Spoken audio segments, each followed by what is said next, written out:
రైతు భరోసా కేంద్రం ఇళ్ల పట్టాల పంపిణీ కార్యక్రమాన్ని ఏర్పాటు చేసిన ఈ కార్యక్రమానికి ముఖ్య అతిథిగా విచ్చేసిన పెద్దలు జెడ్పీటీసీ సభ్యులు ఎలమందన్న గారికి, ముఖ్య అతిథులుగా విచ్చేసిన మిత్రులు ఎంపీపీ గారి సాయి శంకర్ గారికి, అలాగే ఈ కార్యక్రమానికి ముఖ్య అతిథులుగా విచ్చేసిన మన వెల్దుర్తి ఎంపీపీ శివరామన్న గారికి, పార్టీ సీనియర్ నాయకులు పెద్దలు బుల్లబ్బాయి గారికి, అలాగే ఈ కార్యక్రమానికి అధ్యక్షత వహిస్తున్న సాయన్నకి, వివిధ గ్రామాల నుంచి వచ్చిన సర్పంచులకు, పెద్దలు చిన్నంకటయ్యన్నకి, ఇక్కడున్న అక్క చెల్లెళ్ళకి, అన్నదమ్ములు అందరికీ కూడా నేను హృదయపూర్వకంగా కూడా ధన్యవాదాలు తెలియజేస్తా ఉన్నాను. ఇది నివేశిత స్థలాలు ఏదైతే పట్టాలు ఉన్నాయో ఇవి ఈ కార్యక్రమం ఎప్పుడో చేయాల్సింది. సచివాలయం రెండు ఒకేసారి ప్రోగ్రాం చేయాలనే ఆలోచనతో ఇప్పుడు దాకా కూడా ఆలస్యమైంది. దయచేసి ఆలస్యమైనందుకు ఏమనుకోవద్దని కూడా సందర్భంగా కోరుతా ఉన్నాను. ఈరోజు ప్రత్యేకంగా 420 మందికి ఈరోజు ఇళ్ల పట్టాలు రెడీ అయినాయి. వాళ్ళకి 420 మందికి ఇళ్ల పట్టాలు ఇస్తా ఉన్నాం. ఇవే కాకుండా ఇంకా ఎవరైనా సరే అంటే మీ గ్రామంలో గడప గడప కార్యక్రమం చేయలేదు అంటే కొన్ని మిగిలిపోయిన దాంట్లో మీ కూడా ఉన్నాయి.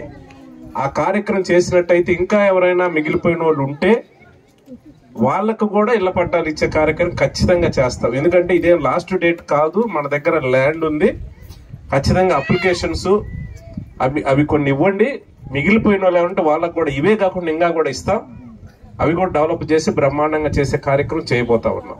ఇవి కాకుండా గతంలో మీకు ఎవరికైతే పాత అంటే 20 సంవత్సరాల క్రితం ఎవరైతే పొలాలకు డీకే పట్టాలు ఇచ్చున్నారో దానికి సంబంధించి 459 ఎకరాల 50 సెంట్లకు సంబంధించి 323 మంది రైతులకి పూర్తిగా కూడా హక్కిస్తూ, అంటే గతంలో డీకే పట్టాలంటే అవి రిజిస్ట్రేషన్ కావు, కానీ పూర్తిగా ఈరోజు హక్కిస్తూ జగనన్న కూడా ఒక జీవో ఇవ్వటం జరిగింది. తద్వారా ఎవరైతే 423 మంది రైతులు ఉన్నారో 459 ఎకరాల 50 సెంట్లకు సంబంధించి ఇవి పూర్తిగా కూడా హక్కు ఇవ్వటం జరుగుతూ ఉంది. ఇవి పూర్తిగా కూడా మనం రిజిస్టర్ ల్యాండ్ ఎలాగనో ఇవి కూడా రిజిస్టర్ అవుతాయి.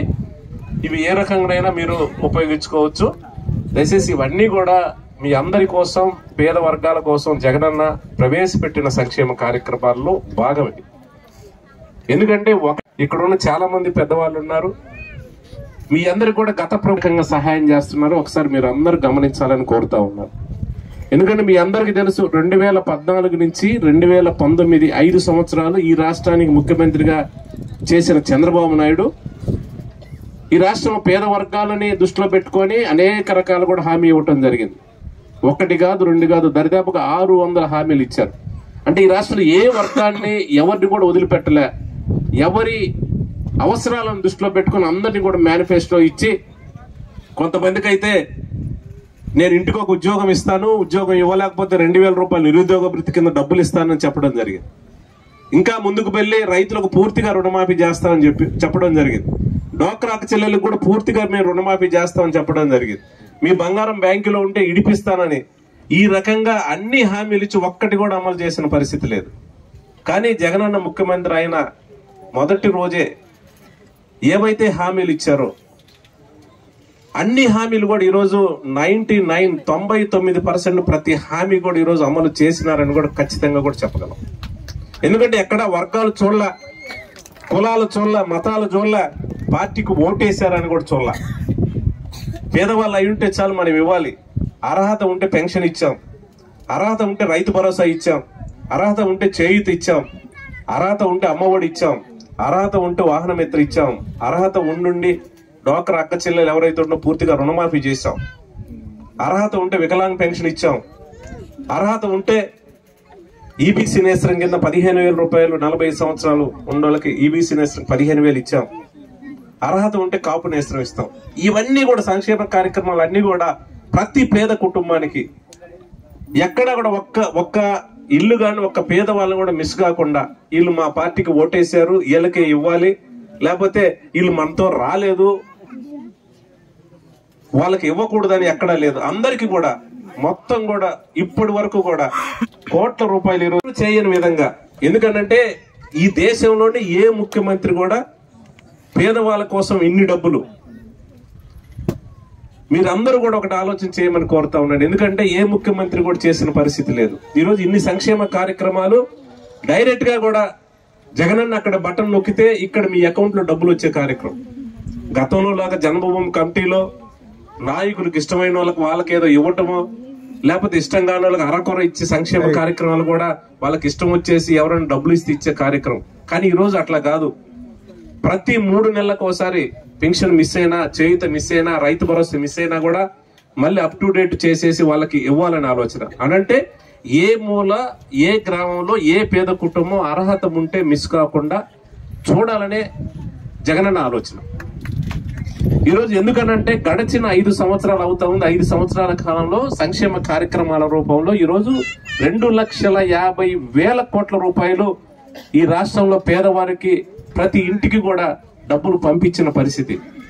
ఈ రకంగా ఎవరు కూడా ఒక అమ్మఒడి ద్వారా ఆ కుటుంబం ఆదుకోవాలి, లేకపోతే ఒక చేయూత ద్వారా పెన్షన్ రాని వాళ్ళకి 18,750 ఇచ్చేసి ఆ కుటుంబాన్ని ఆదుకోవాలి, లేకపోతే డోక్రా అక్కచెల్లెల గతంలో చంద్రబాబు నాయుడు ఏ రకంగా మోసపోయి వాళ్ళ యొక్క అకౌంట్లు బ్యాంకులో ఎంటీ అయిపోయినాయి, వాళ్ళకి అన్ని కూడా గ్రూపులన్నీ కూడా మనం పునరుద్ధరించాలి, వాళ్ళకి సహాయం చేయాలని పూర్తిగా డబ్బులు ఇచ్చిన పరిస్థితి. అంటే ఇక్కడ ఎక్కడా కూడా ఇచ్చిన మాట తప్పకుండా, ఇచ్చిన మాట ప్రకారం 5 సంవత్సరాలు కూడా ప్రతి రూపాయి కూడా పేదవాళ్ళకి ఇచ్చే బాధ్యతను మన ముఖ్యమంత్రి గారు జగన్మోహన్ రెడ్డి గారు తీసుకున్నారని గుర్తు చేస్తా ఉన్నాం. ఎందుకంటే కరోనా వచ్చిందని, లేకపోతే ఇంకొకటి కరువు వచ్చిందని తప్పించుకునే పరిస్థితి కాదు.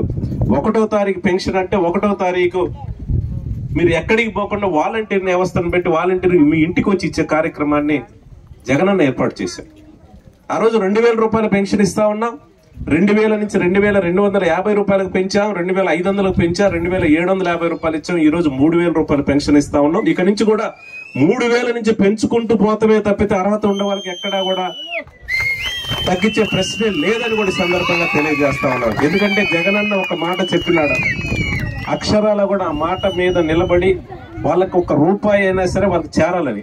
ఎందుకంటే ఆయన ఒకటే ఆలోచన చేస్తా ఉన్నారు, ఎలక్షన్స్ ముందు మనం అనేక హామీలు ఇస్తాం, ఇచ్చిన హామీ ద్వారా మా కుటుంబానికి లబ్ధి చేకూరుద్ది, మా కుటుంబానికి ఉపయోగపడుద్ది, మా కుటుంబంలో అవసరాలు తీరుతాయని ఆ పేద కుటుంబంలో ప్రతి ఒక్కరు కూడా ఎదురు చూస్తూ ఉంటారు. వాళ్ళ నమ్మకాన్ని ఒమ్ము చేయకుండా మనం ప్రతి రూపాయి ఇవ్వాలనే ఆలోచనతో ఈరోజు ఒక కుటుంబంలో 4 సంక్షేమ కార్యక్రమాలు వచ్చుంటే, ఏదైనా పెద్ద కుటుంబం ఉంటే ఆ కుటుంబంలో పెద్దవాళ్ళు ఉంటే పెన్షన్ ఇస్తాం, పెన్షన్ రాని వాళ్ళు ఏదైనా ఉంటే రాని వాళ్ళు 40 సంవత్సరాలు దాటుండి 60 సంవత్సరాల లోపు చేయూతిస్తాం.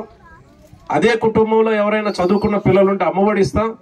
అదే కుటుంబంలో కాలేజీ చదువుకుంటే విద్యా దీవెన, వసతి దీవెన ద్వారా ఆదుకునే కార్యక్రమం చేస్తాం. అదే కుటుంబంలో ఏదైనా వాహనాలు ఉంటే వాహన మిత్ర ఇస్తా ఉన్నాం. అదే కుటుంబంలో డోక్రా అక్క చెల్లెలకు సంబంధించి అప్పు ఉంటే గతంలో ఏదైతుందో వాళ్ళకి దాని ద్వారా ఆదుకునే కార్యక్రమం చేస్తా ఉన్నాం. ఈ రకంగా అన్ని రకాల కూడా కలిపి ఒక 2 నుంచి 3 లక్షల రూపాయలు 5 సంవత్సరాలు ఆ కుటుంబానికి మనం సహాయం చెయ్యాలని ఒక లక్ష్యంతో జగనన్న పనిచేశారు. ఈ రకంగా ఈ విధంగా సహాయం చేయాలని గతంలో ఏ ముఖ్యమంత్రి అయినా ఏ నాయకుడైనా చేశారని అడుగుతుంది. ఈ రాష్ట్రానికి 14 సంవత్సరాలు ముఖ్యమంత్రిగా చేశాడు చంద్రబాబు నాయుడు.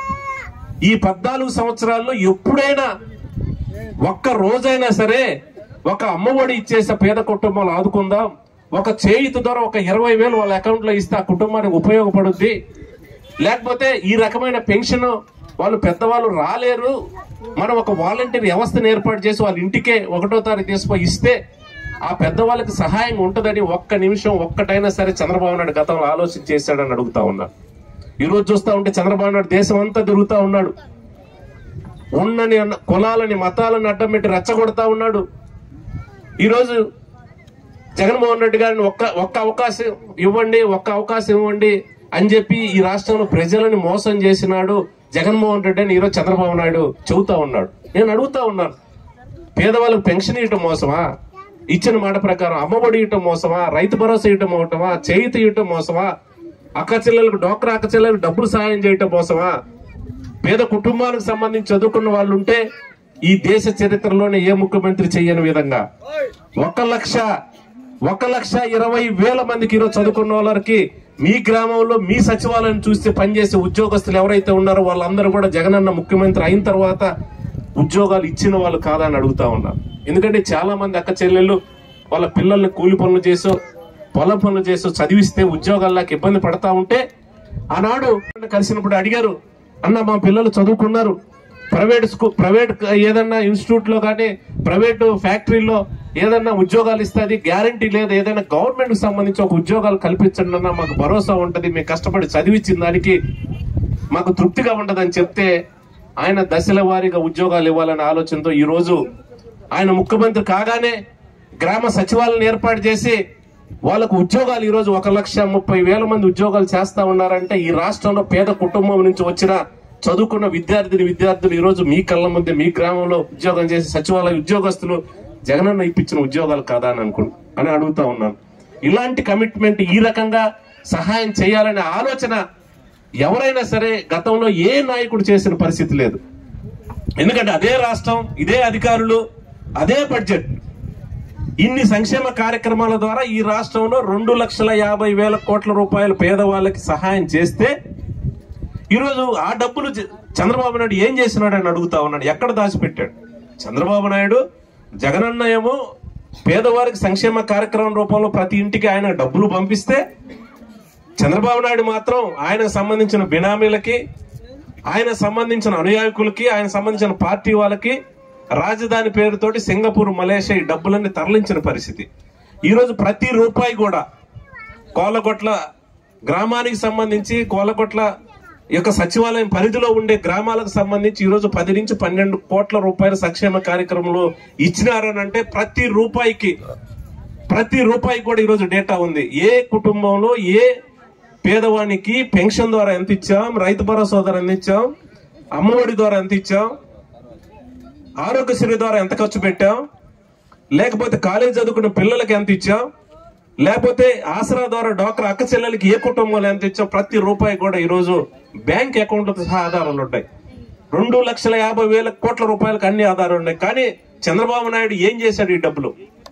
ఇంకొకటి అన్నాడు, సంక్షేమం ఇస్తా ఉన్నారు, ఊరికనే పేదవాళ్ళకి పప్పు బేలాల ఖర్చు పెడతా ఉన్నారు, డెవలప్మెంట్ లేదు, ఎక్కడా కూడా జగన్మోహన్ రెడ్డి డెవలప్ చేయట్లేదు అనేది ఒక దుష్ప్రచారం చేస్తారు. సంబంధించిన మీడియాలో వాళ్ళకి సంబంధించిన నాయకులు వాళ్ళకి మాట్లాడడానికి ఏమీ లేదు, ఏం చేసినారనంటే ఏం కూడా చెప్పే పరిస్థితి లేదు.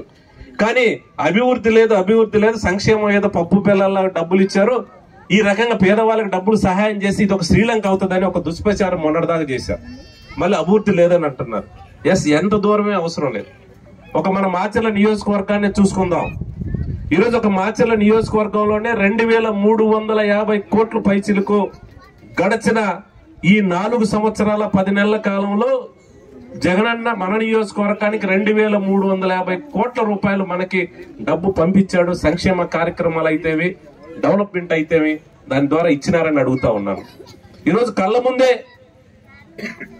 వాళ్ళు 14 సంవత్సరాలు ముఖ్యమంత్రిగా ఉన్నప్పుడు ఎక్కడ కూడా డెవలప్ చేయాలి, ఈ రకంగా సంక్షేమ కార్యక్రమాల ద్వారా పేదవారికి ఇవ్వాలని ఎక్కడ ఒక ఆలోచన చేసిన పరిస్థితి లేదు.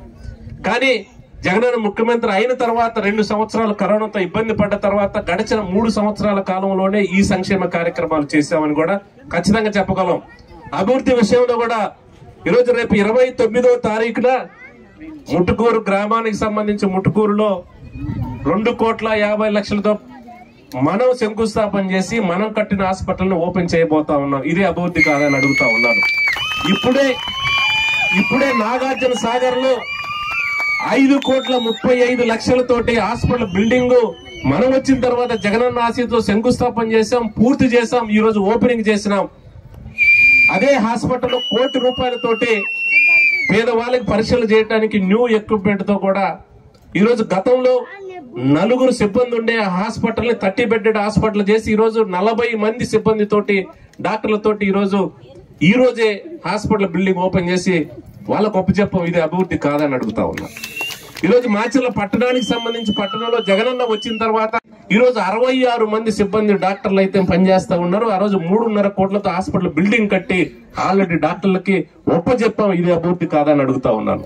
ఇవే కాదు, ఉప్పలపాడులో అక్కడ ఒక 2.5 కోట్లతో హాస్పిటల్ బిల్డింగ్ కట్టాం. అది ఇంకా కూడా ఓపెన్ చేయలేదు. ఒక వారం 10 రోజులు అది కూడా ఓపెనింగ్ చేసే కార్యక్రమం చేయబోతా ఉన్నాం.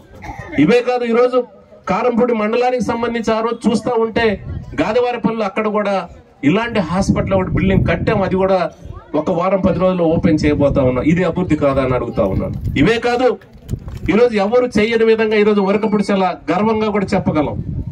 14 సంవత్సరాలు ముఖ్యమంత్రిగా ఉండి చంద్రబాబు నాయుడు ఒకసారి శంకుస్థాపన చేసి మోసం చేశాడు అధికారంలో ఉండి. తర్వాత లోకేష్ 2014 ముందు వచ్చి శంకుస్థాపన చేసి నేను చేస్తానని చెప్పి కనీసం పర్మిషన్ల కోసం కేంద్ర ప్రభుత్వాన్ని ఒక ఉత్తరం కూడా రాయని ఉన్నాడు. ఈరోజు జగనన్న ఆశీస్సులతో పూర్తిగా కూడా అనుమతులు తీసుకొచ్చాం. మిషన్ దిగుతా ఉంది. త్వరలోనే పనులు ప్రారంభించబోతా ఉన్నాం. 1600 కోట్లతోటి వరకపుడిచెల ప్రాజెక్టు 1,20,000 ఎకరాలకు సంబంధించిన ప్రాజెక్టుని పూర్తి అనుమతులు తీసుకొచ్చింది. ఇది అభివృద్ధి కాదని అడుగుతా ఉన్నాను. ఇవే కాదు, ఈరోజు నేషనల్ హైవేకి సంబంధించి నాగార్జున సాగర్ నుంచి దావుపల్లి దాకా 330 కోట్లతో నేషనల్ హైవే రోడ్లు ఇప్పుడు పూర్తి అయినాయి. పూర్తిగా కూడా రోడ్లు వేయటం జరిగింది. ఇదే అభివృద్ధి కాదని అడుగుతా ఉన్నాను.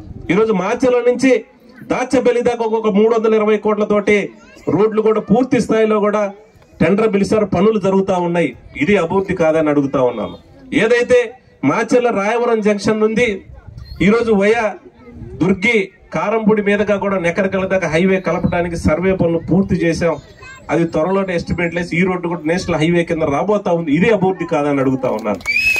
ఎప్పుడైనా సరే మాకు ఉన్న షార్ట్ తక్కువ టైంలో జగనన్న ముఖ్యమంత్రి అయిన తర్వాత 3 సంవత్సరాల కాలంలోనే కరోనా లాంటి ఎన్ని విపత్తులు వచ్చినా కూడా ఒక పక్క ప్రతి గ్రామాన్ని బట్టి 10 నుంచి 15 నుంచి 20 కోట్ల రూపాయల సంక్షేమ కార్యక్రమంలో ఇస్తూ ప్రతి గ్రామంలో గ్రామ సచివాలయం బిల్డింగ్, ప్రతి గ్రామంలో గ్రామ హెల్త్ క్లినిక్, రైతు భరోసా కేంద్రాలు పర్మనెంట్ గా కడుతూ దానిలో ఉద్యోగాలు ఇస్తూ ఈరోజు అన్ని విధాలా కూడా సంక్షేమ కార్యక్రమం డెవలప్మెంట్ చేసే కార్యక్రమాన్ని చేస్తా ఉంటే ఇది డెవలప్మెంట్ కాదని అడుగుతా ఉన్నారు.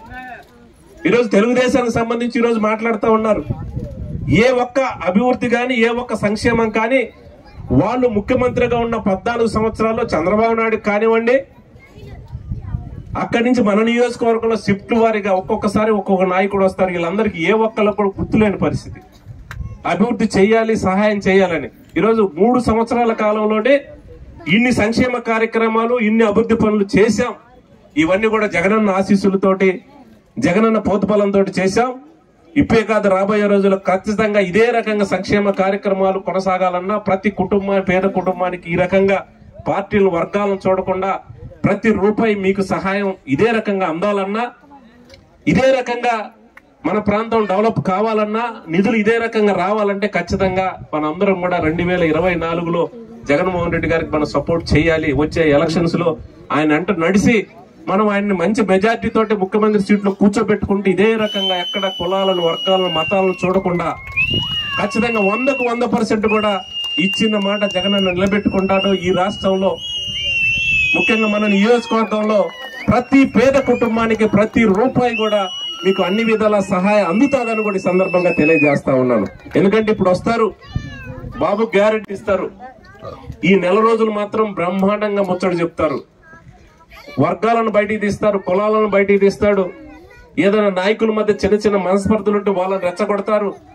ఏదో రకంగా ఈ నెల రోజులు పబ్బం గడుపుకొని 4 ఊట్లు వేసుకొని ఎట్టొకట బయటపడాలని తాపత్రయం తప్పితే నిర్దిష్టంగా మనం ఈ పని చేశాం. నేను అడుగుతా ఉన్న తెలుగుదేశం నాయకుల్ని, మీరు 14 సంవత్సరాలు ముఖ్యమంత్రి చేశారు, పేదవారి కోసం మేము ఇది చేశామని చెప్పే ధైర్యం ఉందని ఒక్కటంటే ఒకటి, ఈ సంక్షేమం చేస్తే వల్ల ఈ పేదవానికి సహాయం అందింది, లేకపోతే ఈ డెవలప్మెంట్ వల్ల ఈ ప్రాంతం డెవలప్ అయింది, లేకపోతే నిర్దిష్టంగా మేము ఇది కట్టాం, ఒక హాస్పిటల్ కట్టాం, లేకపోతే ఒక స్కూలుకు సంబంధించి నాడు నేడు ద్వారా మేము డబ్బులు ఇచ్చేసి స్కూల్ డెవలప్ చేశాం, లేకపోతే ఒక రోడ్డు వేసాం, లేకపోతే ఒక ప్రాజెక్టు తీసుకొచ్చాం, లేకపోతే ఒక సంక్షేమ కార్యక్రమం ద్వారా ఈ కుటుంబంలో తద్వారా ఇది సహాయం అందిందని ఒక్కటంటే ఒక్కటి చెప్పే ధైర్యం ఈ రాష్ట్రంలో తెలుగుదేశం ప్రభుత్వానికి, తెలుగుదేశం నాయకులు ఉంది అని అడుగుతా ఉన్నారు. ఒక్కటంటే ఒకటి కొత్త కాదు, 14 సంవత్సరాలు మేము ముఖ్యమంత్రి చేసిన చెప్పుకునే తెలుగుదేశం పార్టీ. నేను అడుగుతా ఉన్నాను, నేను చెప్తా ఉన్నాను, నేను 4 సార్లు శాసనసభ్యులుగా మీ అందరితోటి ఎన్నికైనా నాకు అవకాశం వచ్చింది జగన్మోహన్ రెడ్డి గారు ముఖ్యమంత్రి అయిన తర్వాత నాకు అవకాశం వచ్చింది. గతంలో 2009లో నేను ఎమ్మెల్యేగా అయిన తర్వాత రాజశేఖర రెడ్డి గారు చనిపోవటం వల్ల నేను జగన్మోహన్ రెడ్డి వెంట పోవటం వల్ల ప్రతిపక్షంలోనే ఉండటం జరిగింది. ఆ తర్వాత 2014లో వాళ్ళు అధికారంలో ఉన్నారు. కానీ 2019లో జగనన్న నాయకత్వంలో అధికారంలోకి వచ్చిన తర్వాత 2 సంవత్సరాల కరోనాతో ఇబ్బంది పడ్డా గడిచిన 3 సంవత్సరాల కాలంలోనే నియోజకవర్గానికి సంబంధించి ఇన్ని నిధులు తీసుకొచ్చి ఇన్ని సంక్షేమ కార్యక్రమాలు ఎక్కడా కూడా స్పెషల్ డ్రైవ్ పెట్టి జగనన్న సురక్ష కార్యక్రమాన్ని పెట్టి ఏదైనా టెక్నికల్ ప్రాబ్లం వల్ల ఏ రేషన్ కార్డులో తప్పులున్నా ఏదైనా పొరపాటున కరెంటు బిల్లు ఎక్కువ వచ్చి కరెంటు బిల్లు వల్ల కూడా పెన్షన్ రాలేకపోయినా అమ్మఒడి రాకపోయినా చేయూత రాకపోయినా ఇలాంటి ఏదైనా సరిచేసి ఇవ్వాలని 3 నెలలకు ఒకసారి స్పెషల్ డ్రైవ్ తోటి జగన్మోహన్ రెడ్డి గారు. ఎందుకంటే ఒక్కటే ఏ పేద కుటుంబానికి ఎవరు కూడా మనం ఇచ్చే ₹1 కూడా అర్హత ఉంటే వాళ్ళకి చిన్న చిన్న టెక్నికల్ ప్రాబ్లం వల్ల నష్టం పోకూడదు అనే ఆలోచనతో ప్రతి రూపాయి కూడా డైరెక్ట్ గా కూడా మధ్యవర్తులు ఎవరూ లేకుండా మధ్యలో ఎవరో ఉండి మాకేదో కమిషన్ ఇస్తే తప్పితే మేము ఇచ్చామనేది లేకుండా డైరెక్ట్ గా జగన్ అన్నాడు బటన్ నొక్కితే మీ అకౌంట్ లో మీ సెల్లో ఎంత డబ్బులు వచ్చినాయి ఏ తారీఖున వచ్చినాయి చూసుకునే విధంగా. ఎందుకంటే ఆ రూపాయి వస్తే మీ కుటుంబంలో మీ పిల్లలకో కుటుంబ ఖర్చులకో కుటుంబ అవసరాల కోసమో మీకు ఉపయోగపడతాయని ఒక ఆలోచన. ఎందుకంటే ఈరోజు ₹1 ఒక ₹1000 ఏదైనా హాస్పిటల్ ఖర్చులకో లేకపోతే ఏదైనా పండుగల సందర్భంలోనో పిల్లల కోసమో బట్టల కోసం ₹1000 అడిగితే ఎవరు అవసరమైతే మనం మన ఇంటి పక్క వాళ్ళు మన బంధువుల దగ్గర చుట్టాల దగ్గర అప్పు తీసుకొని మన అవసరాలను తీరిన తర్వాత మళ్ళీ వాళ్ళకి ఇవ్వాల్సిన పరిస్థితి. కానీ ఇవన్నీ గుర్తుపెట్టుకొని ఏదైనా ప్రతి సంక్షేమ కార్యక్రమం ఈ రాష్ట్రంలో అక్క చెల్లెల ద్వారా పోతేనే ఆ కుటుంబానికి ఉపయోగం జరుగుతుంది, ఆ కుటుంబంలో సహాయం ఉంటది. 1 తారీఖున పలానా నెలలో చేయూత డబ్బులు ఇస్తున్నామంటే ఎస్ ఆ డేట్ నే ₹18,750 బటన్ నొక్కితే మీ అకౌంట్ లో వస్తా ఉంది. పలానా డేట్ను అమ్మఒడి ఇస్తున్నామంటే డైరెక్ట్ గా కూడా మీ అకౌంట్ లో వచ్చే పరిస్థితి. పలానా డేట్న మీకు పెన్షన్ ప్రతి 1వ తారీఖు పెన్షన్ వస్తున్నదంటే డైరెక్ట్ గా కూడా ఇంటికి వచ్చేసి వాలంటీర్లు పెన్షన్ ఇచ్చే కార్యక్రమం. అర్హత ఉండి రాకుండా టెక్నికల్ ప్రాబ్లం ఏదైనా ఉంటే మళ్ళీ 3 నెలలకోసారి 4 నెలలకోసారి మీరు అప్లై చేసుకునే సచివాలయంలో మళ్ళీ రెక్టిఫై చేసి వాళ్ళ కొత్త పెన్షన్ ఇచ్చే కార్యక్రమం. ఇవే కాకుండా ఈ రాష్ట్రంలో పేద కుటుంబాలకు సంబంధించి ఒక ఆస్తిని ఏర్పాటు చేయాలి అనే ఆలోచనతో ఈరోజు ప్రతి పేద కుటుంబానికి 1 సెంటున్నర స్థలం ఇచ్చి అది రిజిస్ట్రేషన్ చేయించి దాంట్లో ఒక చిన్న ఇల్లు కట్టించే కార్యక్రమం చేస్తే అది ఒక 5 నుంచి 6 నుంచి 7 లక్షల రూపాయలు ఒక ఆస్తి తయారవుతుంది. ఆ కుటుంబానికి ఒక భరోసా మనం ఇచ్చిన వాళ్ళు అవుతామని జగనన్న ఆలోచన. అంటే ఇలాంటి దూరం ఆలోచన ఎప్పుడైనా ఏ నాయకుడైనా చేశారని అడుగుతా ఉన్నాను. ఈరోజు ఎన్ని 100 కప్పులు చెప్తారు. ఈరోజు ఆడేమో జగన్మోహన్ రెడ్డి ఇక్కడేమో నన్ను ఏదో టార్గెట్ చేసేసి వాళ్ళకి సంబంధించిన సోషల్ మీడియాలో వాళ్ళకి సంబంధించిన పేపర్లో ఉన్నాయి లేని ఈనాడు ఆంధ్రజ్యోతిలో నేనేదో చేస్తా ఉన్నాను, నేనేదో ఇక్కడే చేస్తా ఉన్నా, నేనేదో బెదిరిస్తున్నాను, ఇంకోటి చేస్తా ఉన్నాను అని చెప్పి ఉన్నాయి లేని రాసి ఏదో రకంగా కూడా మనల్ని తక్కువ చేయడానికి ప్లాన్ చేస్తా ఉన్నారు.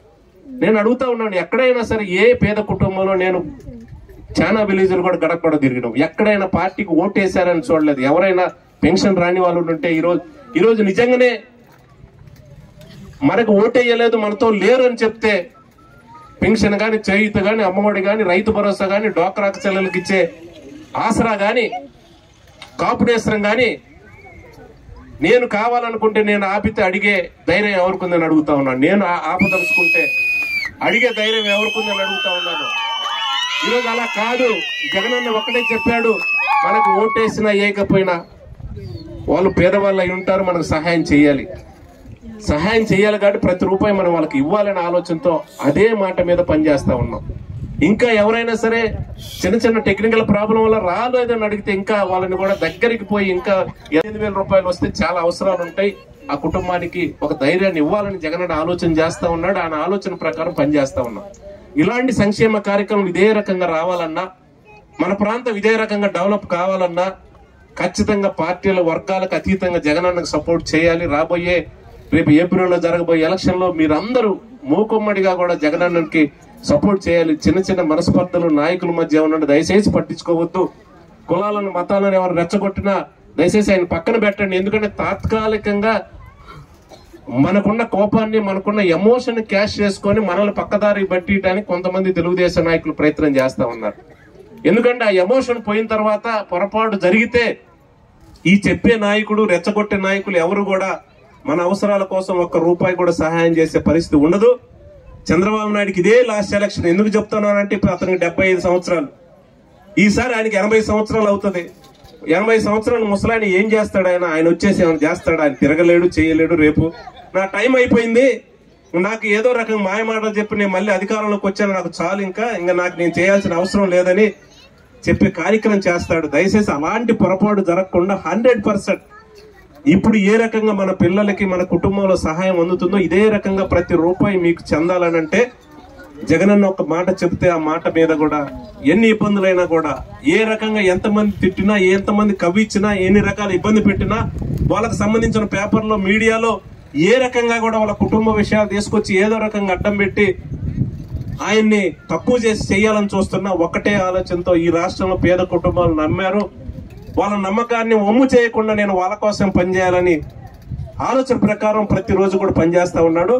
దయచేసి ఇలాంటి కార్యక్రమాలు చేసే నాయకుడికి మనకు సంపూర్ణ మద్దతు ఇవ్వాల్సిన అవసరం ఉందని కూడా సందర్భం గుర్తు చేస్తా ఉన్నాను. ఖచ్చితంగా రాబోయే ఎలక్షన్ లో మీ అందరి మద్దతుతోటి, మీరు కాదు, ఒక్కసారి మీ కుటుంబంలో మీ సభ్యులంతా కూర్చొని ఆలోచన చేయండి. గడిచిన 5 సంవత్సరాల కాలంలో జగన్మోహన్ రెడ్డి గారు మీ కుటుంబంలో సంక్షేమ కార్యక్రమం రూపంలో ఎంత సహాయం అందింది? గత ప్రభుత్వాలు అనేక హామీలు ఇచ్చి ఏమైనా చేశారా? వాళ్ళు ఏం చేశారు? జగనన్న వచ్చిన తర్వాత ఏం చేశారు? ఒక్కసారి మీ కుటుంబ సభ్యులు మీరు కూర్చొని ఒక్కసారి ఆలోచన చేసి మంచి మనసుతోటి జగనన్నకు సంపూర్ణ మద్దతు ఇవ్వాలని కోరుకుంటూ ఇక్కడికి వచ్చిన మీ అందరికీ కూడా హృదయపూర్వకంగా ధన్యవాదాలు తెలియజేస్తా ఉన్నాను. ఎందుకంటే ఇంకా నా దృష్టికి వచ్చింది, దయచేసి ఇళ్ల పట్టాలు రాని వాళ్ళు ఎవరైనా ఉంటే ఇది లాస్ట్ డేట్ ఏం కాదు, దానికే మీరే ఇది కావాల్సిన